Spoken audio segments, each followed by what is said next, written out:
మీరు 'son of Satyamurthy' movie చూసారా? Trivikram Srinivas and Allu అర్జున్‌ది. ఆ మూవీలో అల్లు అర్జున్ వాళ్ళ ఫాదర్ పేరుని, ఆయన గౌరవాన్ని కాపాడటం కోసం తన దగ్గరున్న ప్రాపర్టీస్ అన్నీ అమ్మేసి కొత్తగా బిజినెస్ స్టార్ట్ చేసుకుని, మా నాన్నగారి పేరుకి చిన్న మచ్చ కూడా రావటానికి వీల్లేదు అని చెప్తాడు కదా! అలా చేస్తే మా నాన్నగారు అందరి దృష్టిలో ఒక క్రిమినల్‌గా మిగిలిపోతారు. ఆయన్ని ఎవరు గుర్తుపెట్టుకున్నా ఒక గొప్పవాడిగానే గుర్తుపెట్టుకోవాలి సార్. అది సినిమా. కానీ ఈరోజు మనం మాట్లాడుకుంటుంది రియల్ లైఫ్‌లో ఒక భార్య తన భర్త పేరుని, గౌరవాన్ని నిలబెట్టడం కోసం, ఆయన మీద చిన్న మచ్చ కూడా పడకుండా ఉండటం కోసం, ఆవిడ తీసుకున్న బోల్డ్ డెసిషన్స్, ఆవిడ తీసుకున్న కరెక్ట్ డెసిషన్స్, ఒక డిసిప్లిన్‌తో తన భర్త మీద తనకున్న ప్రేమతో రెస్పాన్సిబిలిటీని ఆవిడ షోల్డర్స్ మీద తీసుకున్నారు. మనం మాట్లాడుకుంటుంది కేఫ్ కాఫీ డే సిద్ధార్థ్ గారి గురించి, ఆయన భార్య మాలవిక గురించి. ఈ వీడియోలో మనం సిద్ధార్థ్ గారి ఫెయిల్యూర్స్ గురించి మాట్లాడుకోవట్లేదండి. ఇది చాలా మందికి తెలిసే ఉంటుంది. కానీ ఆయన వైఫ్ మాలవిక తీసుకున్న కొన్ని స్టెప్స్ 7,000 కోట్ల రూపాయల ఫెయిల్యూర్ లో ఉన్న ఒక బిజినెస్ ని ఆవిడ నెమ్మదిగా అప్పులన్నీ ఎలా తీర్చేశారు, ఒక మంచి స్ట్రాటజీతో చక్కటి డిసిప్లిన్ తో ఆవిడ హస్బెండ్ సిద్ధార్థ గారి డ్రీమ్స్ ని ఎలా నిలబెట్టారు అన్నది ఈ రోజు మనం మాట్లాడుకుందాం. సన్ ఆఫ్ సత్యమూర్తి ఒక స్టోరీ మాత్రమే, కానీ wife of Siddharth real story and more powerful story. ఈ స్టోరీకి స్క్రిప్ట్ లేదు, బ్యాక్గ్రౌండ్ మ్యూజిక్ లేదు, గ్యారంటీడ్ హ్యాపీ ఎండింగ్స్ లేవు. కానీ తన భర్త ఇమేజ్ కుప్పకూలిపోకుండా ఉండటానికి ఈవిడ బిజినెస్ లోకి ఎంటర్ అయ్యారు. సిద్ధార్థ్ గారు ఒక మంచి బిజినెస్ పర్సన్ అండి. ఒక చిన్న కాఫీ షాప్ అనే ఒక ఐడియాని డిఫరెంట్ గా చేసి మంచి బిజినెస్ గా మార్చి సూపర్ సక్సెస్ఫుల్ గా ఎగ్జిక్యూట్ చేసుకున్నారు. కర్ణాటకలో కాఫీ తోటలున్న కుటుంబంలో పుట్టిన సిద్ధార్థ్ గారికి కాఫీ గురించి, వాటి క్వాలిటీ గురించి, ఎక్స్పోర్ట్స్ గురించి చాలా డీటెయిల్సే తెలుసు. ఈయన 1993లో కాఫీ ఎక్స్పోర్ట్ బిజినెస్ కూడా చేశారు. అయితే కాఫీ స్టాల్స్ పెట్టాలి, కొంచెం డిఫరెంట్ గా చేయాలి అని ఆయనకు ఒక థాట్ వచ్చింది. అదే ఐడియా ఆయన ఇంట్లో డిస్కస్ చేసినప్పుడు ఆయన వైఫ్ మాలవిక ఐడియా అంతా బాలేదు అని కాస్త డిస్కరేజింగ్ గానే మాట్లాడారు. 5 రూపీస్ కి కాఫీ బెంగళూరు లాంటి ప్లేస్ లో దొరుకుతుంటే 25 రూపీస్ ఇచ్చి కాఫీ ఎందుకు కొంటారు అని ఆవిడ క్వశ్చన్ చేశారు. వెస్టర్న్ వరల్డ్ లో లాగా ఇండియాలో గంటల తరబడి కాఫీ షాప్ లో కూర్చునే కల్చర్ ఇండియాలో లేదు, మన యూత్ ఇష్టపడరు అని ఆవిడ కాజన్ చేశారు. ఇలాంటివి ఇండియాలో సక్సెస్ అవ్వు, వద్దు అని ఆవిడ వారించారు.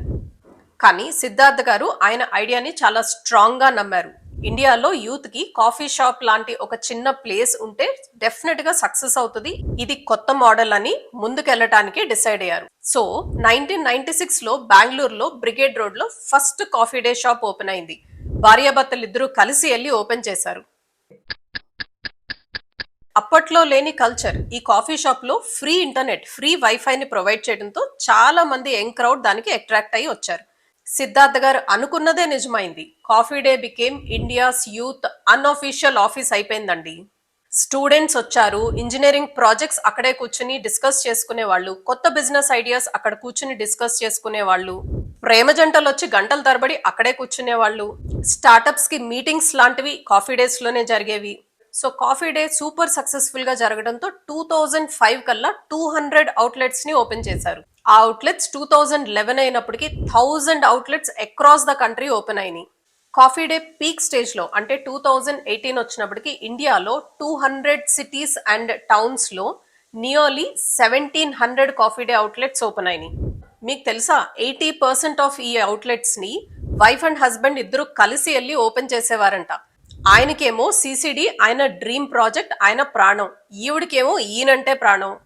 ఆయన అభిప్రాయాన్ని గౌరవిస్తూ ఈవిడికి ఐడియా పెద్దగా నచ్చకపోయినా ఆయనతో పాటు ప్రతి ఓపెనింగ్ కి అటెండ్ అయ్యేవాళ్ళు. ఏ బిజినెస్ అయినా ర్యాపిడ్ ఎక్స్పాన్షన్ చేయాలంటే క్యాపిటల్ కావాలి కదండి. వీళ్ళు సూపర్ ఫాస్ట్ స్పీడ్ తో ఎక్స్పాన్షన్ చేస్తా ఉన్నారు, ఎక్విజిషన్స్ చేస్తా ఉన్నారు. క్యాపిటల్ కోసం అప్పులు తీసుకోవడం స్టార్ట్ చేశారు. వాళ్ళు పెట్టిన కొన్ని షాప్స్ లో లాస్ వస్తా ఉంది. కొన్ని సిటీస్ లో, కొన్ని టౌన్స్ లో కాఫీ డే పెద్ద క్లిక్ అవ్వలేదు, అయినా వాటిని కంటిన్యూ చేశారు. సో ఫైనాన్షియల్ గా అది ఒక ఎక్స్ట్రా బర్డెన్ అయిపోయింది. 2018 ఎండ్ అయ్యే టైంకి విపరీతంగా అప్పులు ఎక్కువైపోయినాయి, బ్యాంకుల నుంచి ప్రెషర్ ఎక్కువైపోయింది, లోన్స్ ఇచ్చిన వాళ్ళు ప్రెషర్ పెడతా ఉన్నారు. కొన్ని కాఫీ డేస్ లో వాళ్ళకి అసలు ప్రాఫిటే రావటం లేదు, రొటేషన్ తగ్గిపోయింది. దాంతో ప్రెషర్ పీక్ స్టేజ్ వరకు వెళ్ళిపోయింది. ఇంత ప్రెషర్ ని సిద్ధార్థ్ గారు తట్టుకోలేకపోయారు. 2018 చివరి నాటికి కాఫీ డే మీద 7,200 క్రోర్స్ అప్ అయిపోయిందండి. ఆబ్వియస్ గా ప్రెషర్ ఎక్కువైపోయింది. బ్యాంక్ వాళ్ళు కాల్ చేస్తా ఉన్నారు, అప్పులు ఇచ్చిన వాళ్ళు ప్రెషర్ పెడతా ఉన్నారు, ట్యాక్స్ ఇన్వెస్టిగేషన్ స్టార్ట్ అయింది, మార్కెట్ లో స్ట్రెస్ ఎక్కువైపోయింది. ఈ స్ట్రెస్ ని, ఈ ప్రెషర్ ని సిద్ధార్థ గారు తట్టుకోలేకపోయారు. దాంతో 29th జూలై 2019 లో సిద్ధార్థ గారు మిస్ అయిపోయినట్టు అన్ని టీవీ ఛానల్స్ లో బ్రేకింగ్ న్యూస్ వచ్చింది. 2 రోజుల తర్వాత నేత్రావతి రివర్ దగ్గర ఆయన డెడ్ బాడీ దొరికింది. ఆ టైంలో ఎంటైర్ కంట్రీ వాజ్ షాక్. ఇంత సక్సెస్ఫుల్ బిజినెస్ అని పైకి కనిపించే దాని వెనక ఇంత ప్రెషర్ ఉందా అని. 7,000 కోట్ల రూపాయల అప్పుతో సిద్ధార్థ్ గారు అలా అకస్మాత్తుగా చనిపోవటం వల్ల వాళ్ళ కంపెనీలో వర్క్ చేస్తున్న 25,000 మంది ఎంప్లాయీస్, వాళ్ళ కుటుంబాలు రోడ్డున పడే పరిస్థితి వచ్చింది. సిద్ధార్థ గారు లేరు అనే న్యూస్ తో షేర్ మార్కెట్ లో సిసిడి ప్రైస్ 2 రోజుల్లో 37% పడిపోయిందండి. ఇన్వెస్టర్స్ కి యాంగ్జైటీ, అప్పులు ఇచ్చిన వాళ్ళకి ఈ అప్పులు ఎలా తీరుతాయనే భయం, అసలు సిసిడి సర్వైవ్ అవుతుందా లేదా అని బ్యాంక్స్ కి భయం. ఇన్ని కన్ఫ్యూజన్స్ లో నుంచి మాలవిక గారు బయటకొచ్చి నేనున్నాను అని అందరికీ ధైర్యం చెప్పారు. ఆయన చనిపోయిన కొన్ని నెలలకే అండి, డిసెంబర్ 2019 కల్లా ఆవిడ సీఈఓగా బాధ్యతల్ని చేపట్టారు. అసలు కాఫీ డే ఐడియానే నచ్చని మాలవిక గారు 1,700 అవుట్లెట్స్ ని కాపాడవలసిన స్టేజ్ వచ్చింది. 7,000 క్రోస్ అప్పు తీర్చవలసిన పరిస్థితి వచ్చింది. లీగల్ కంప్లైంట్స్, ఎంప్లాయీస్ గొడవ, అప్పుడే భర్తను కోల్పోయిన బాధ, 2 టీనేజ్ పిల్లలు, 2 కొడుకులు. సిఇఓ ఆఫ్ సిసిడి అవటం ఆవిడ అంబిషన్ కాదు, బట్ ఆవిడ రెస్పాన్సిబిలిటీగా తీసుకున్నారు. 9,000 కోట్ల రూపాయలు అప్పు పెట్టుకొని విజయ్ మాల్యా కంట్రీని వదిలేసి పారిపోయాడు. కానీ ఈవిడ ఏ బిజినెస్ ఎక్స్పీరియన్స్ లేకపోయినా, అసలు ఆ ఐడియానే ఆవిడకి నచ్చకపోయినా, తన భర్త మీద తనకుండే విపరీతమైన ప్రేమ, ఆయనకి చెడ్డ పేరు ఎట్టి పరిస్థితుల్లో రాకూడదు అనే ఆలోచన, కాఫీ డే అనేది తన భర్త డ్రీమ్ ప్రాజెక్ట్, ఆయన ఎంతగానో ఇష్టపడిన ఒక బిజినెస్, దానిని నిలబెట్టాలన్నదే ఆవిడ తపన. ఆవిడ రెస్పాన్సిబిలిటీ తీసుకున్నప్పుడు ఎక్కడ పెద్ద పెద్ద స్టేట్మెంట్స్ ఇవ్వలేదండి. చాలా ప్లాన్డ్ గా, చాలా డిసిప్లిన్ తో ఒక స్ట్రాటజీ ప్రకారం ఆవిడ యాక్షన్ ప్లాన్ చేసుకున్నారు. మొట్టమొదటగా కొన్ని ఆస్తుల్ని అమ్మేశారు. కొన్ని నాన్ కోర్ అసెట్స్ ని, కొన్ని రియల్ ఎస్టేట్ ని, కొన్ని ప్రాపర్టీస్ ని ఆవిడ అమ్మేసి ఫస్ట్ క్యాపిటల్ చేతిలోకి తీసుకున్నారు. ఆవిడ లీడర్షిప్ తీసుకుని 3 నెలలు తిరగక ముందే 3,600 కోట్ల అప్పుని తీర్చేశారు. సో మార్చ్ 2020 వచ్చినప్పటికీ 7,000 కోట్ల రూపాయలకి పైనున్న అప్పు 3,100 క్రోర్స్ కి తగ్గిపోయిందండి. ఆ తర్వాత ఆవిడ తీసుకున్న స్టెప్ స్టోర్ రేషనలైజేషన్. లాసెస్ లో ఉన్న కాఫీ డేస్ మొత్తాన్ని క్లోజ్ చేసి భారాన్ని కాస్త తగ్గించారు. ఆవిడ నెంబర్ ఆఫ్ స్టోర్స్ కన్నా స్టెబిలిటీకి ఇంపార్టెన్స్ ఇచ్చారు. ప్రాఫిట్ మేకింగ్ లో ఉన్న వాటిని మాత్రమే కంటిన్యూ చేశారు. అలాగే ఆపరేషనల్ డిసిప్లిన్ ని తీసుకొచ్చారు. కాఫీ డేస్ లో చాలా స్ట్రిక్ట్ గా కాస్ట్ కంట్రోల్ ని ఇంప్లిమెంట్ చేశారు. క్యాష్ ఫ్లో ని ప్రయారిటైజ్ చేసుకున్నారు. నెగోషియేషన్స్ ని స్ట్రాంగ్ చేశారు. చాలా మంది ఉద్యోగాల్ని ఆవిడ ప్రొటెక్ట్ చేశారు. నియర్లీ 25,000 ఎంప్లాయీస్ అండి. కాఫీ డే అనేది జస్ట్ బ్రాండే కాకుండా 25,000 కుటుంబాలు దీని మీద డిపెండ్ అయి ఉన్నాయి అన్న విషయం ఆవిడకి చాలా బాగా తెలుసు.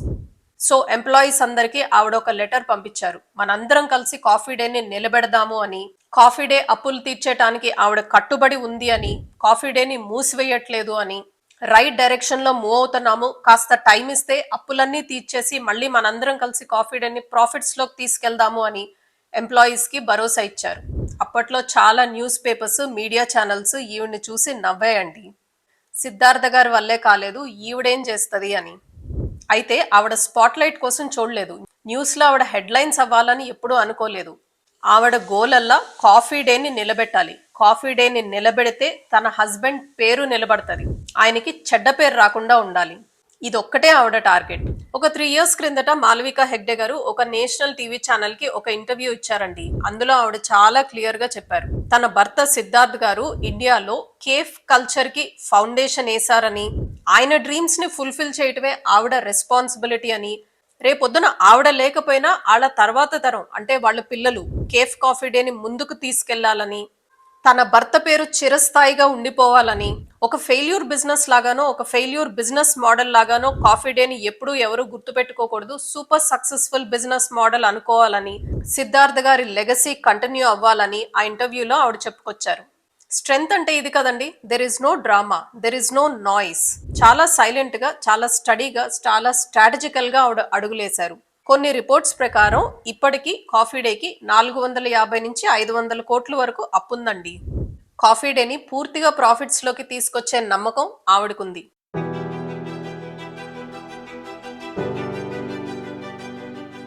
వెరీ ఇన్స్పైరింగ్ స్టోరీ కదండి.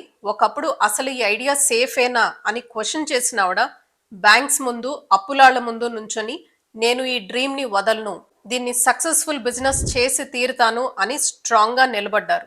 నాకైతే ఇది సూపర్ సక్సెస్ఫుల్ ఇన్స్పైరింగ్ స్టోరీ అండి. I hope you all also like this video. మీకు నచ్చితే please like, comment, share and subscribe to my channel. Thank you so much for watching till here. By by.